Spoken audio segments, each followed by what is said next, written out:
लोकसभा में अखिलेश यादव ने जैसे ही भाषण देना शुरू किया, उनकी पत्नी और मैनपुरी से सांसद डिंपल यादव अपनी कुर्सी से उठकर क्यों चली गई। मंगलवार को समाजवादी पार्टी के मुखिया अखिलेश यादव बजट 2025 पर बोलने खड़े हुए थे। उन्होंने अपना भाषण शुरू ही किया था। वो अमेरिका से निकाले गए भारतीयों को भेजने के तरीके पर सवाल उठा रहे थे, लेकिन इतने में ही उनके पीछे सीट पर बैठी डिंपल यादव अचानक से उठकर दूसरी सीट पर जाकर बैठ गई। इस वीडियो को काटकर सोशल मीडिया पर जमकर वायरल किया जा रहा है। वीडियो देखकर लोगों के मन में सवाल आ रहा है कि आखिर ऐसा क्यों हुआ। हम आपको इसकी वजह बताते हैं। अक्सर डिंपल यादव अखिलेश यादव के पीछे बैठी हुई लोकसभा में नजर आती। दोनों की जोड़ी को लोग खूब पसंद भी करते हैं। इसी तरह मंगलवार को भाषण के दौरान डिंपल यादव अखिलेश के पीछे ही बैठी थी। इसी दौरान हेडफोन लगाकर डिंपल भाषण सुनने की कोशिश कर रही थी, लेकिन अखिलेश यादव के बोलने के दौरान डिंपल यादव को हेडफोन से भाषण सुनने में दिक्कत हो रही थी। एक दो बार उन्होंने कोशिश की, पर अखिलेश यादव जो बोल रहे थे वो हेडफोन पर साफ साफ नहीं सुनाई दे रहा था, तो वो पीछे से उठकर दूसरी सीट पर चली गई। इसके बाद वो लोकसभा की दूसरी लाइन में जाकर बैठ गई, जहां से उन्होंने अखिलेश यादव का पूरा भाषण सुना। खैर, ये कितना सच है ये कह पाना मुश्किल है, लेकिन कई जगह ऐसे ही दावे किए जा रहे हैं।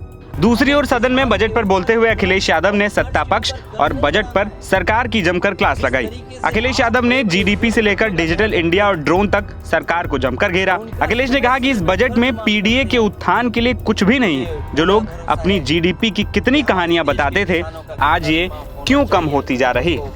ये जनता को धोखा दे रहे 4 इंजन की बात कर करके, क्योंकि जब उत्तर प्रदेश को देखते हैं तो वहां पर जो डबल इंजन की सरकार चल रही है वो डबल ब्लंडर कर रही है।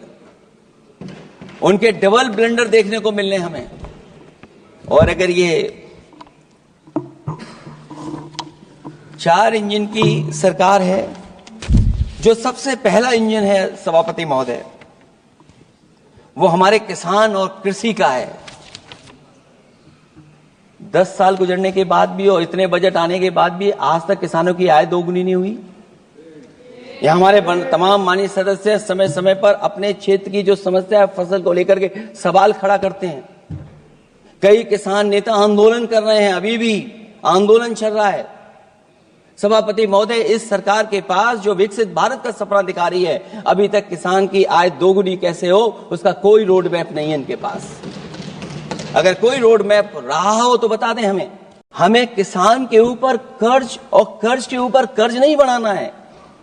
जिस तरीके से आप बड़े बड़े उद्योगपतियों का ध्यान रखते हैं कि उनका समय समय पर कर्ज माफ करते हैं, मुझे पूरा भरोसा है कि हमारे देश के किसानों का भी कर्ज माफ होना चाहिए, उनको कर्ज से मुक्ति दिलाना चाहिए।